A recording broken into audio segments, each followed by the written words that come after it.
안녕하세요. 북두시민혁명군의 전영돈입니다.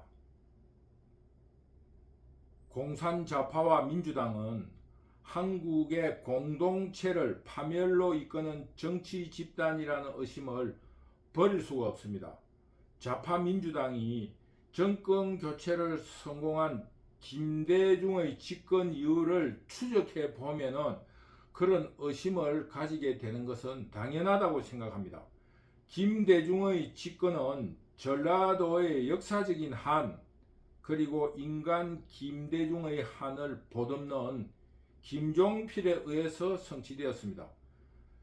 김종필이 내각 책임제를 약속했다는 그런 것은 김종필이 김대중을 도우는 데 있어서 명분이고, 김종필이 그것을 확신했다고 보는 것은 잘못된 해석입니다. 당시 북두시민혁명군의 생각은 낭만파 김종필, 산전수전 다 겪은 김종필은 인생 무상을 철학으로 김대중을 보듬어 준 것이라 생각합니다. 그리고 전라도의 한풀이로 국민통합이 이루어질 수 있다는 희미한 희망을 품기도 했습니다. 그러나 호남의 저항적이고 삼국지에 나오는 단어로 해석하는 방골의 DNA는 사라지지 않았습니다. 전라도의 기세는 그동안의 한을 회원하는 것에서 그치는 것이 아니라 보복으로 드러내면서 지역 감정의 골을 더욱 깊게 파이게 하였습니다. 결국 김대중이 대북 방문료를 위해 막대한 자금을 북한에 지원하였고, 그것은 핵미사일로 돌아왔습니다. 그리고 김대중의 본래적인 목적, 자기 욕심인 노벨 평화상을 타려는 의도는 성공하였습니다. 그 외에 김대중은 나이 탓인지 노쇠한 탓인지 아무런 업적도 남기지 못하고 마무리되었습니다. 그러나 임기 동안 민주보상금 등 전라도 챙기기에만 열중하여 영호남의 골을 깊게 팠습니다.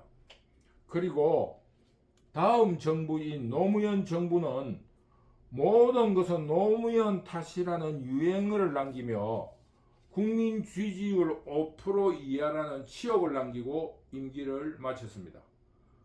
그러면서 되돌릴 수 없게 대못을 박는다고 하면서 임기제 정무직 공무원들을 임기 말에 대폭적으로 임명하였습니다. 이것은 정권 교체의 진정한 의미를 방해하는 일입니다. 그러나 이 노무현의 이런 의도를 읽은 공산 좌파들은 이런 태도를 버리지 않고 지속적으로 행하고 있습니다. 즉, 진정한 정권 교체라는 의미를 퇴색시키고 선거 불복, 그리고 발목 잡기 등의 여러 가지 행태로 국정 방해를 하고 있습니다. 초두에 말했던 것처럼 공산좌파와 민주당은 이런 방식을 통해서라도 한국의 공동체를 허물거나 혼돈에 빠지게 하려고 하고 있다고는 분석입니다.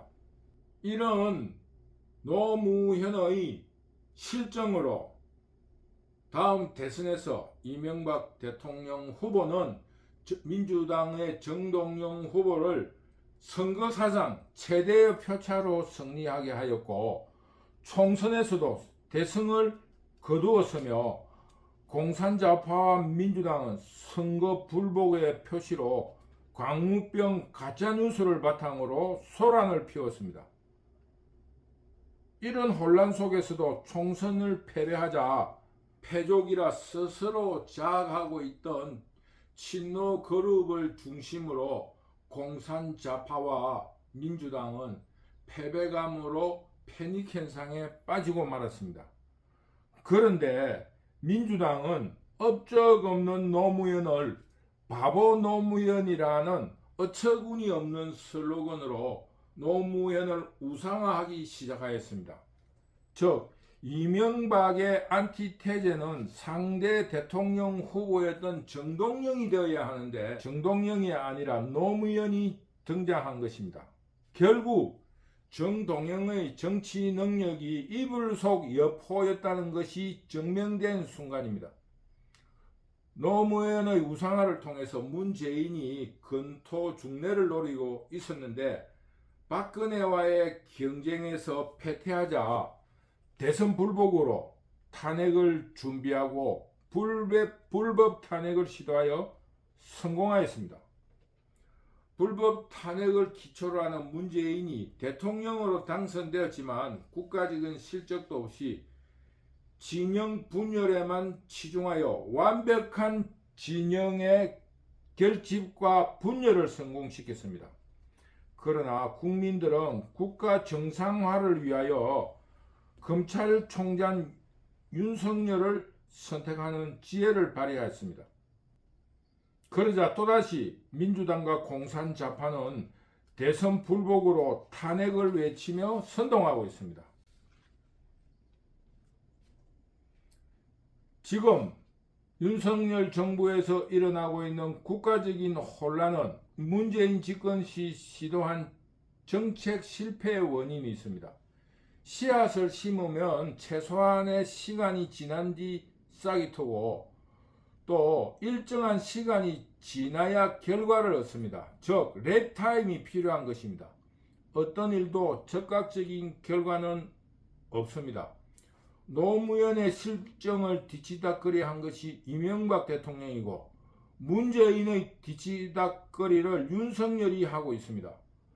부동산 문제, 금리 문제, 국제적 불신을 만든 외교 문제, 북핵 문제, 남북 퍼주기 문제, 삶은 쏘대가리 문제, 여기에 파생되는 경제, 사회, 정치에 얼마나 많은 난관과 어려움을 드러내고 있습니까?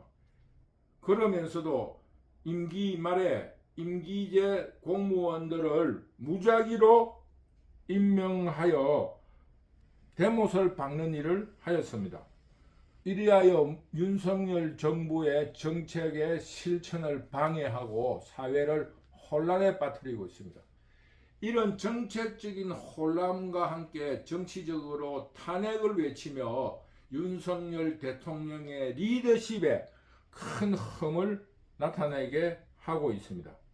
이렇게 윤석열 대통령을 무능한 것으로 몰고 가고 탄핵을 선동하고 있는 공동체 혼란 현상을 주도하고 있습니다. 이런 일련의 과정을 보면 반국가단체가 압력하고 있다고 말할 수 있습니다. 합법적인 기구나 제도에서 활동하면서 숨은 반국가단체의 대변인이나 후견인 역할을 하고 있다는 의심을 버릴 수가 없습니다. 이제 시작된 역사전쟁, 즉 건국절 갈등을 기점으로 이념전쟁을 벌여야 합니다. 좋은 것이 좋다고 품위를 유지하기만 했던 자유민주 세력들은 이제 시민혁명 정신으로 통합하여 반자유민주주의 세력 그리고 자유한국을 해방하는 반국가단체와의 선전포고를 하며 피를 흘리며 싸워야 합니다. 결코 물러설 수 없는 전쟁의 전선이 형성되었습니다. 통일 실천 운동을 준비하면서 이런 통일 실천 운동의 예비 단계인 내부 통합을 위한 1차전, 즉 국내의 공산자파와의 역사전쟁과 이념전쟁을 기다렸다는 듯이 진행시켜야 합니다. 즉 통일을 위해서도 한국 내부의 통합을 이루어야 하기 때문입니다. 현대사의 성취를 이룬 자유파는 이런 역사전쟁과 이념투쟁을 통하여 반국가단체, 종북좌파를 물리치고 진정한 자유민주주의 국가로 재탄생하면서 진정한 건국인 통일을 성취해내어야 합니다. 이러기 위해서 공산 좌파들이 벌이고 있는 공동체 붕괴를 위한 분열과 혼돈을 막아내는 자유우파의 대통합이 먼저 선행되어야 합니다. 그동안 공산 좌파들은 정치학의 원론적인 가치 언어를 독점하고 역사 전쟁의 승리를 거둠으로써 어처구니 없게 현대사의 성취, 자유우파가 이룬 성취를 공산 좌파의 성취로 약탈해 가고 말았습니다. 자유한국의 정통성은 자유민주주의 세력에 있다는 것을 보이기 위해서라도 이번 건국절 갈등으로 시작된 역사전쟁, 이념투쟁을 꼭 승리로 이끌기 바랍니다. 늘 모자란 제 강의에 박수와 좋아요로 응원해 주시는 북두시민혁명군 유튜브의 구독자와 시청자 여러분, 정말 감사합니다. 감사합니다.